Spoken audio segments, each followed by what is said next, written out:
Czy wiecie, co to jest?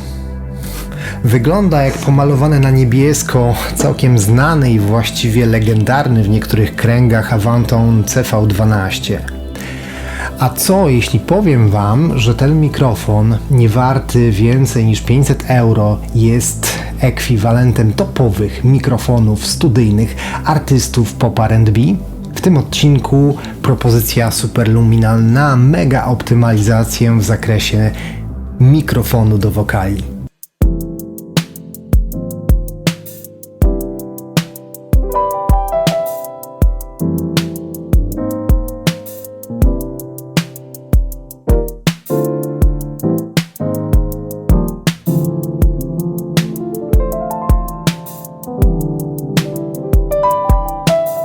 Hej, tutaj Fabian. Przez ostatnie kilka tygodni robiłem bardzo intensywny research mikrofonowy. Jeśli mnie dobrze znacie, to wiecie, że temat, który mnie interesuje, potrzebuję zbadać bardzo dogłębnie, dokopać się absolutnie do wszystkiego, dojść do końca internetu, przefiltrować wszystkie informacje, popatrzeć na cały temat z bardzo szerokiej perspektywy po to, żeby dokonać pewnej oceny, przede wszystkim optymalizacji, a to wszystko dlatego, że pracujemy właśnie nad nową płytą Atlantide i chcemy, żeby temat wokalny, mikrofonowo-wokalny, w ogóle generalnie sprzętowy dopieścić na maksa. Profesjonalny tor wokalowy we współczesnym topowym pop R&B to wydatek kilkudziesięciu tysięcy złotych. Czy można mieć taką samą jakość, dysponując własnym niekomercyjnym studiem nagraniowym? Tak. Zobaczcie jak. Sprawdziłem bardzo dokładnie, jakimi narzędziami dysponują nasi ulubieni artyści oraz inżynierowie. Zrobiłem totalny research, doszedłem do końca internetu, nawet dostałem od Mikołaja stację lutowniczą. W efekcie nasze wokale dzisiaj brzmią tak. Best ways to hit and puff. These long nights I just can't ignore the love. I thought of your smile, need to get it more and find out there is simple enough. This long night will not be a bore. Alone, I'm watching the sky above through the stars. Eclipse of the sun.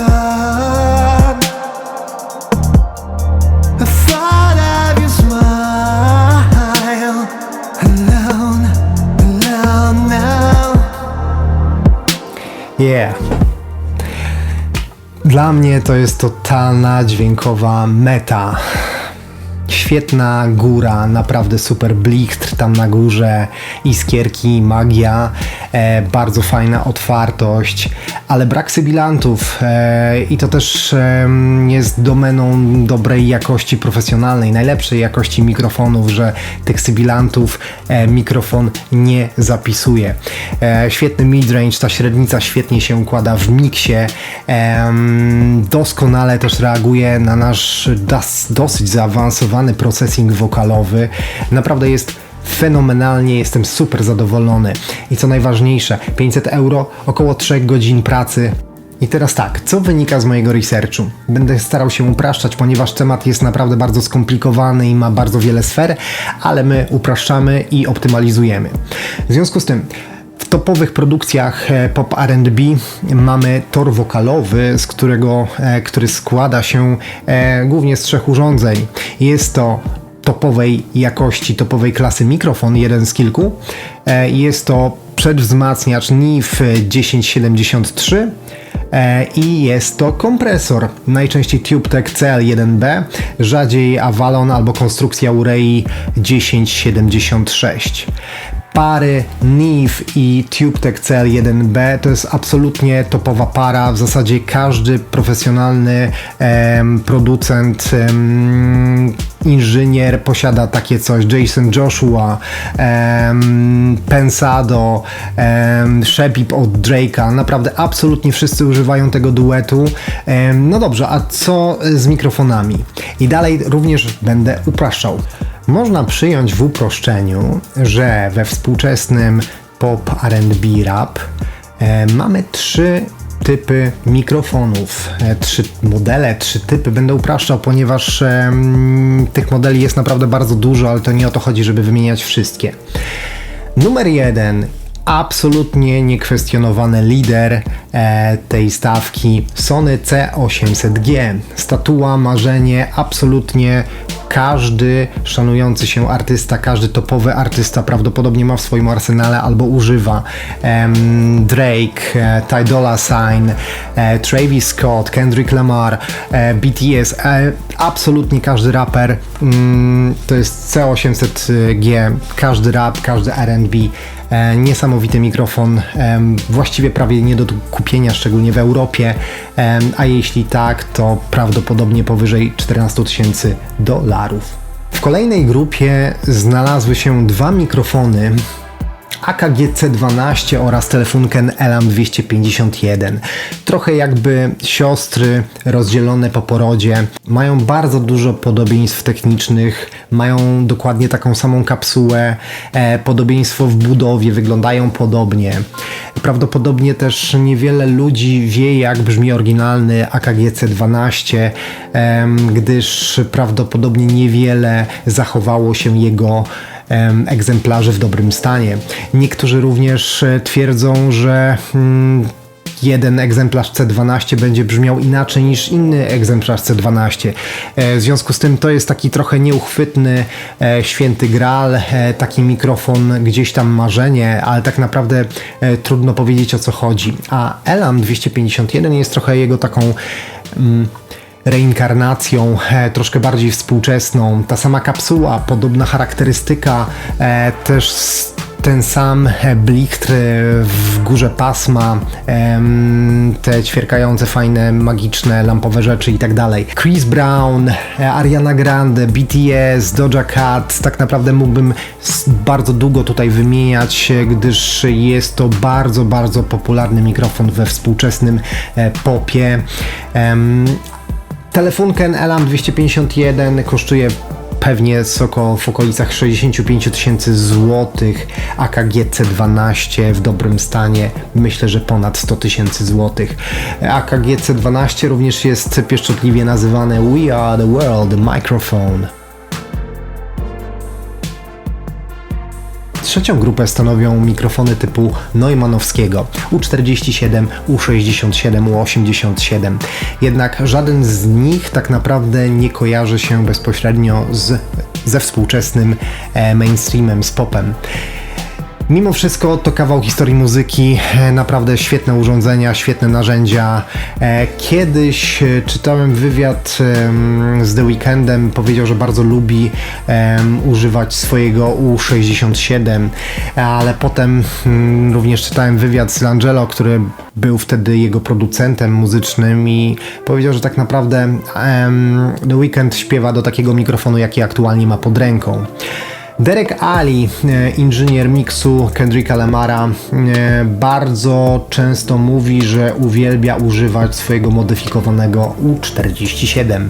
Oczywiście na rynku jest cała masa genialnie brzmiących mikrofonów. Brownery, Manley Gold Reference, 414, Levity, Lauten Audio, Peluso, nowe współczesne emulacje od Slate Digital jak ML1 czy Universal Audio, Sphere znany poprzednio jako Townsend. My jednak staraliśmy się uprościć temat, w innym przypadku to wideo trwałoby przynajmniej 3-4 razy dłużej. To jest Sub-Zero SZ V12C, znany również jako Sub-Zero SZC T700, znany również jako Avanton CV12, tylko że Avanton CV12 jest od niego ponad 2 razy droższy. Ale to nie wszystko. Na rynku dostępna jest cała masa urządzeń, które wyglądają dokładnie jak to.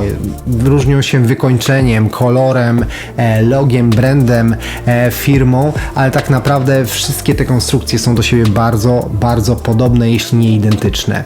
Król modelów DIY, czyli Apex 460, Alctron T11A, Stellar CM5, nawet Telefunken sprzedawał dokładnie ten sam model pod swoim szyldem, markował jako model M16 sprzedawał za $1400, a tak naprawdę to było dokładnie to, tylko że miał w sobie bardziej jakościową lampę, która de facto niewiele zmienia.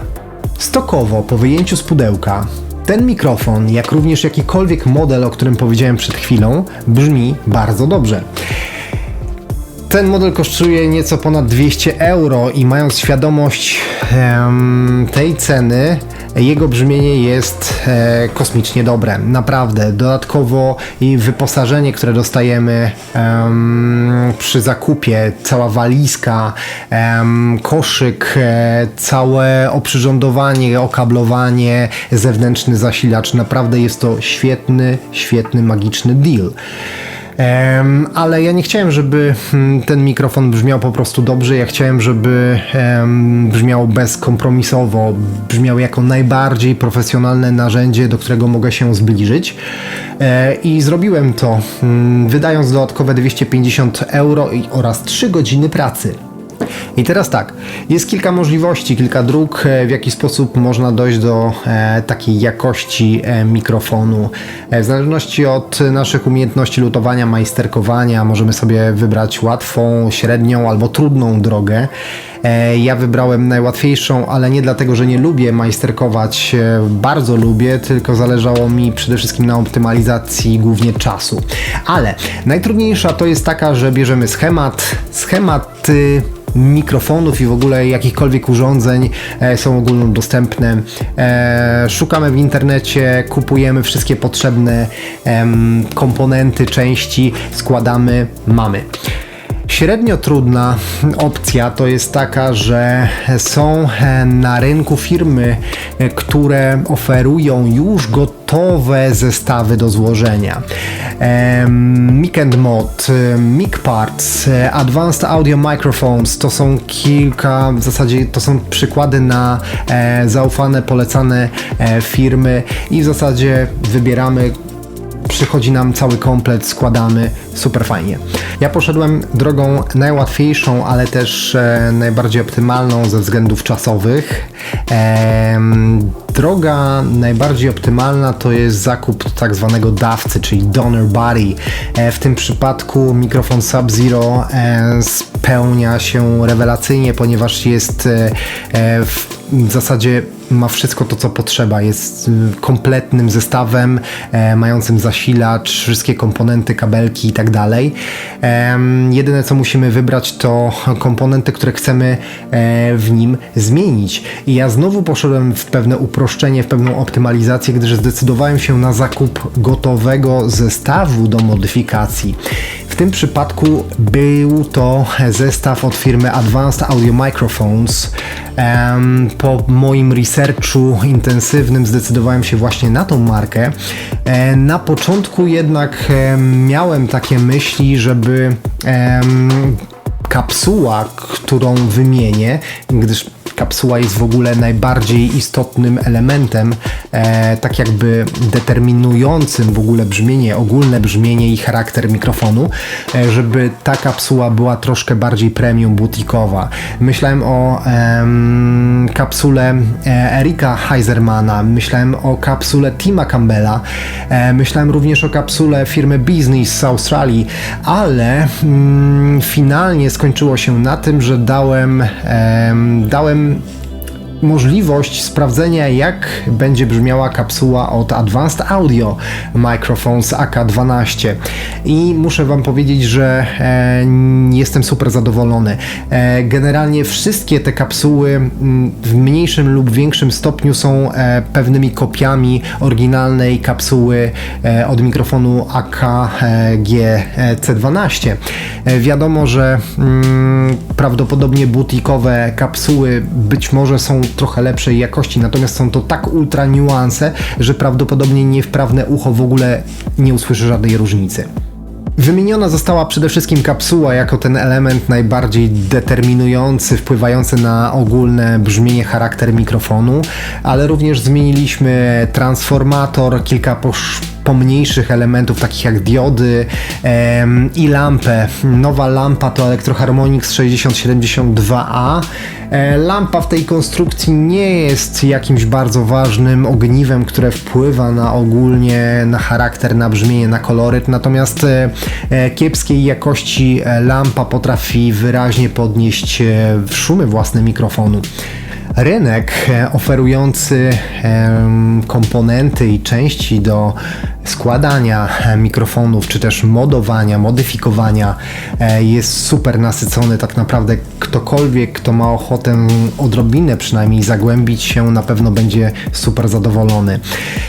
To był również pewien challenge dla mnie, ja bardzo lubię challenge. W ogóle budowanie, ta idea w ogóle zrobienia czegoś samemu była dla mnie super, miałem z tego super fan, super przyjemność. Przede wszystkim research, wiedza, szukanie tych informacji, znajdowanie, potem chociażby wykorzystanie tych informacji w przypadku zrobienia tego wideo.